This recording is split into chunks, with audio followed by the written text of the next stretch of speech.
Salut tout le monde, j'espère que vous allez bien, je suis hyper content aujourd'hui de vous retrouver pour cette nouvelle petite vidéo Blu-ray. Une nouvelle vidéo donc où je vais vous présenter des Blu-ray normaux, individuels, comme ceci, pas un coffret. Cette fois, je n'ai pas été à un magasin style Cash Converter ou les magasins d'occasion dans lesquels je vais habituellement, mais cette fois j'ai commandé tous ces Blu-ray, ces 18 Blu-ray pour être plus précis, sur internet, et c'est la parfaite occasion pour vous parler d'un site internet que j'ai découvert grâce à un abonné qui m'en a parlé sur la chaîne. J'ai vraiment envie de vous parler de ce site qui s'appelle Bluecats. Bluecats, c'est quoi? C'est un site internet sur lequel vous pouvez vous rendre qui vend des Blu-ray et des DVD aussi, il me semble. Là où Bluecats est super intéressant comparé à Amazon ou à la Fnac et tout, eh bien c'est que les Blu-ray sont beaucoup moins chers et pourtant ils sont neufs. Par exemple, ici j'ai commandé 18 Blu-ray pour la modique somme de 98 € en comptant 8 € de frais de livraison, donc ça fait 90 €, donc 5 € par Blu-ray. Je les ai prises dans l'offre 5 € par Blu-ray neuf, ce qui est vraiment pas cher. Ils ont d'autres types d'offres, je les ai pas toutes vues, là je me suis vraiment intéressé à 5 € de Blu-ray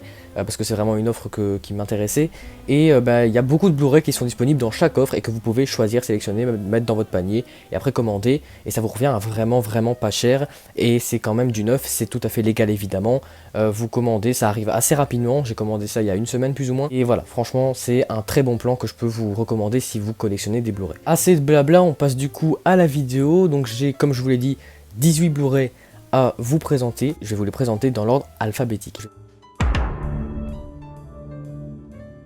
On commence du coup par les chiffres avec un film culte que beaucoup de gens ont vu, même que tout le monde a vu, un film qui a révolutionné le monde du cinéma, c'est une évidence. Sans ce film-là, il y aurait beaucoup de films à l'heure actuelle qu'on aime bien et qu'on n'aurait jamais pu voir. C'est évidemment 2001, l'Odyssée de l'espace de Stanley Kubrick. J'ai évidemment déjà vu ce film, je vais pas vous mentir, il m'a pas plus marqué que ça, ce qui est entre guillemets normal parce que forcément un film comme ça, eh bien au 21e siècle on en a vu des centaines, donc forcément ça nous marque plus. Mais c'est vrai que si j'avais vu ce film à l'époque où il était sorti, ça m'aurait sans doute bien plus marqué. Je respecte absolument ce film, c'est pour ça que je l'ai acheté. Je vais le revoir, ça reste tout à fait extrêmement respectable ce que Stanley Kubrick a réussi à faire à l'époque. Et voilà, on continue avec un Blu-ray dont je suis vraiment content de l'avoir acheté. Il faut savoir que c'était dans la deuxième ou troisième vidéo Blu-ray, je vous avais montré le coffret L'Âge de glace que j'ai toujours. Bon, j'ai enlevé les Blu-ray du coffret, mais j'ai toujours évidemment la trilogie L'Âge de glace, les 3 premiers films en Blu-ray. Il faut savoir qu'il y a 5 films L'Âge de glace, j'ai les 3 premiers en Blu-ray, j'aime beaucoup le 4ème, je n'aime pas le 5ème, donc le 5ème ne m'intéresse pas, mais du coup vous l'aurez compris, j'ai acheté le 4ème L'Âge de glace 4. C'est un Blu-ray 3D, mais il m'a coûté le même prix que les autres, c'est-à-dire 5 €, et j'ai pas de lecteur 3D, j'ai pas de télé 3D, je sais même pas s'il faut une télé spéciale, je sais pas, j'ai pas de lunettes, j'aime pas trop la 3D, vous le savez normalement si vous suivez la chaîne. Mais évidemment que le Blu-ray normal est disponible, il y a le Blu-ray 3D, le Blu-ray normal, la copie digitale et le DVD, c'est pour ça que le boîtier est assez épais. Et j'aime vraiment beaucoup ce film, je trouve que c'est un 4ème opus tout aussi efficace que les 3 premiers films.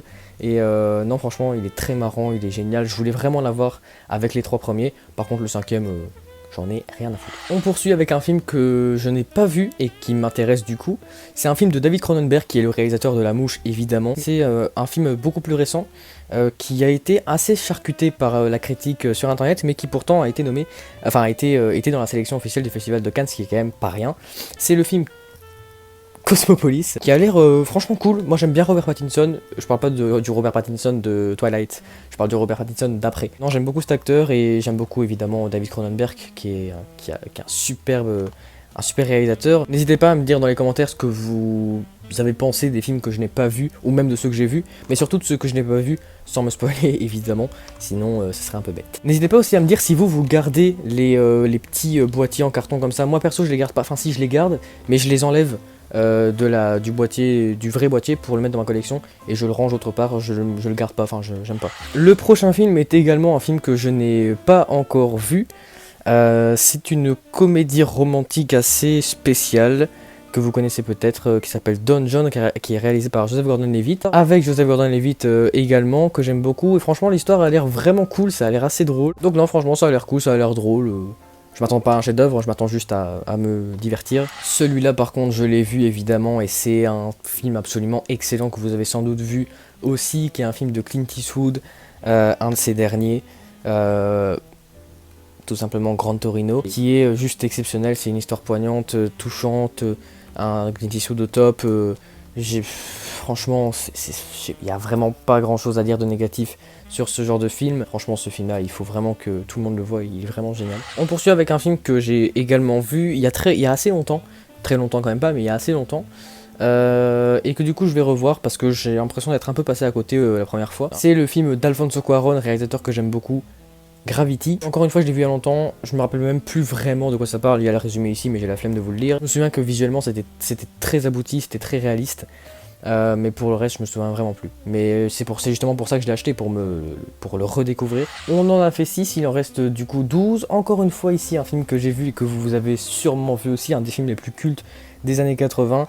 Un de mes films préférés des années 80, d'ailleurs j'en ai parlé dans mon top sur le sujet. Produit par Spielberg, réalisé par Richard Donner, Les Goonies. Tout simplement Les Goonies, je suis hyper fan de ce film d'ailleurs. J'ai carrément une veste Les Goonies. C'est un de mes films d'enfance, c'est un des premiers films que j'ai vu de ma vie. Je me rappelle de toutes les répliques, enfin bref. Donc évidemment je ne pouvais pas ne pas l'avoir dans ma collection. Si vous l'avez pas vu, ça m'étonnerait déjà.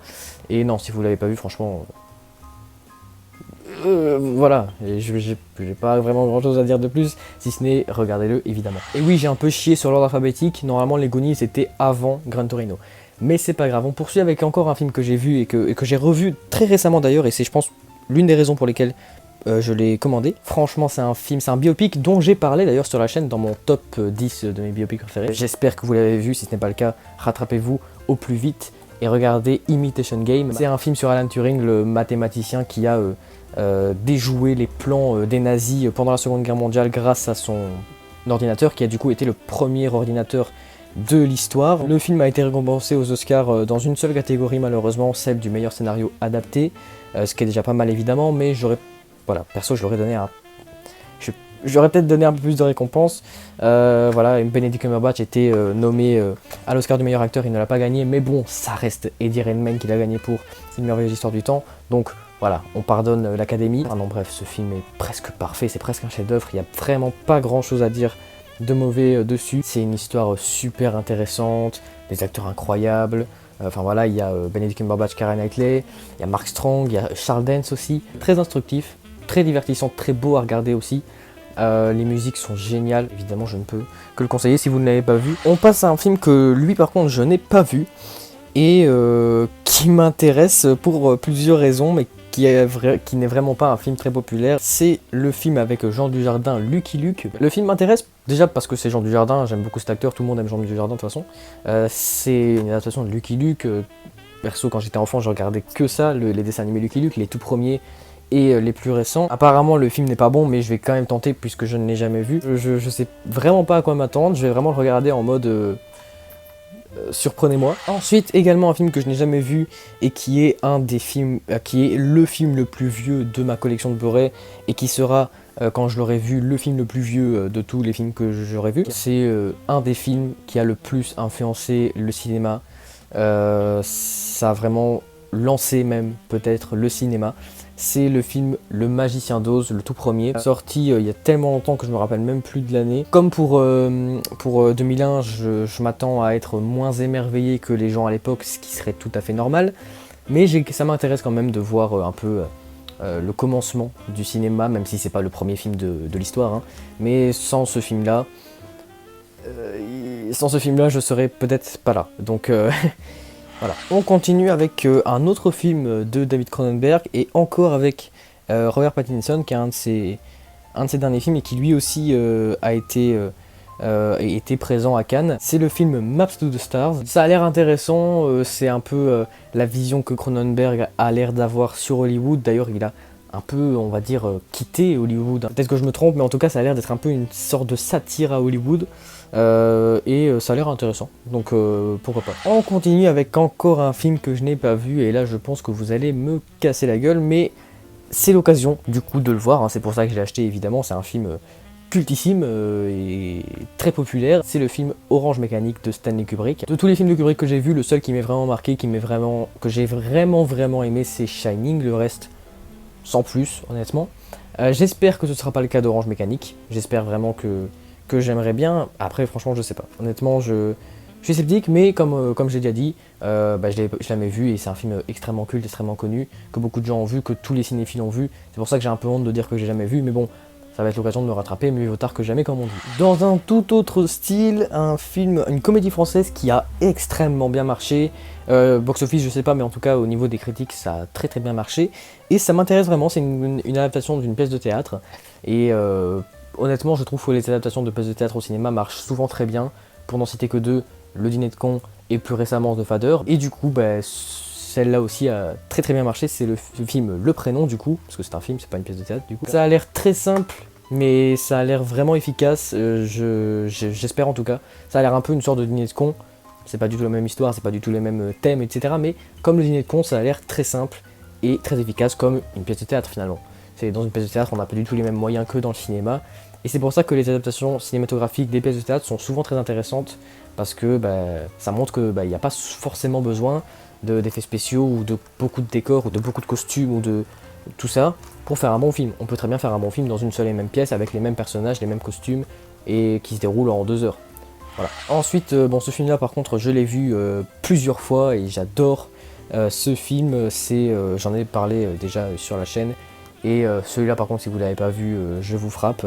C'est le film de Christopher Nolan, Le Prestige. Mes 2 films préférés de Nolan, à savoir Inception et Le Prestige, sont donc dans ma collection. Et non, Le Prestige j'adore parce que j'ai toujours été fan de magie.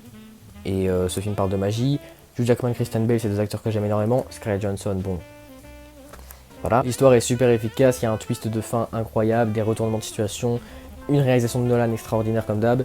Bref, un film parfait en fait. J'ai toujours trouvé que c'était un chef-d'œuvre et ça restera à mes yeux toujours un chef-d'œuvre. Il reste 4 films à vous montrer. Tout d'abord, encore une fois, un film que je n'ai pas vu et qui est assez populaire et que beaucoup de gens ont vu. C'est un film d'un réalisateur que j'aime énormément d'ailleurs qui s'appelle, que vous connaissez, Danny Boyle, qui a réalisé Trainspotting. C'est le film Slumdog Millionnaire. L'histoire a l'air géniale, j'adore le réalisateur, j'aime beaucoup l'acteur principal, c'est Dev Patel il me semble. Le film a gagné 8 Oscars, c'est absolument énorme. Donc je pense pas que je serai déçu, j'espère ne pas être déçu en tout cas. Je vois pas de raison d'être déçu et évidemment je vais le voir parce qu'il faut que je le vois ce film, ça fait longtemps qu'il faut que je le vois. On change complètement de style de film cette fois avec un film qui est pas super connu, réalisateur pas très connu il me semble. Non.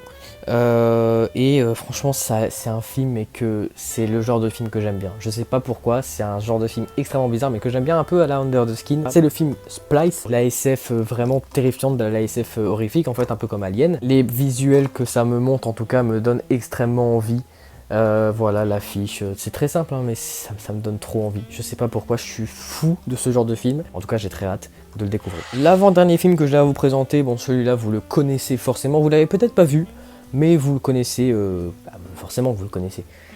C'est tout simplement le film Superman de Richard Donner, encore une fois. Je l'ai pris pour plusieurs raisons. Déjà parce que c'est le seul film Superman que j'ai réussi à regarder, parce que les autres sont catastrophiques, mais celui-là par contre est vraiment bon. C'est un film de Richard Donner, je compte me refaire bientôt tous les films de Richard Donner pour vous faire une vidéo filmographie de réalisateur. Alors ça arrivera pas tout de suite, peut-être que je vais faire plein de réalisateurs avant, mais en tout cas voilà, je prévois déjà de revoir ces films et évidemment c'est le seul film Superman à avoir été réalisé par Richard Donner. Il a quand même fait une director's cut de Superman 2 au début des années 2000. Voilà, franchement très bon film. Les suites, vous cassez pas le cul, ça vaut vraiment pas le coup. Et enfin, dernier film que j'ai à vous montrer, film que j'ai vu une seule fois, il y a pas mal de temps maintenant, que je vais du coup me revoir parce que lui aussi j'ai un peu l'impression, pas d'être passé à côté, mais de ne pas l'avoir savouré à 100% comme ce que les gens ont l'habitude d'avoir fait, enfin ont l'air d'avoir fait plutôt. Un film avec mon actrice préférée, voilà, tout simplement, V pour Vendetta. Je finis par celui-là parce que c'est l'ordre alphabétique. J'ai pas grand chose à dire, voilà, si ce n'est... Putain, qu'est-ce qu'elle est belle cette femme quand même.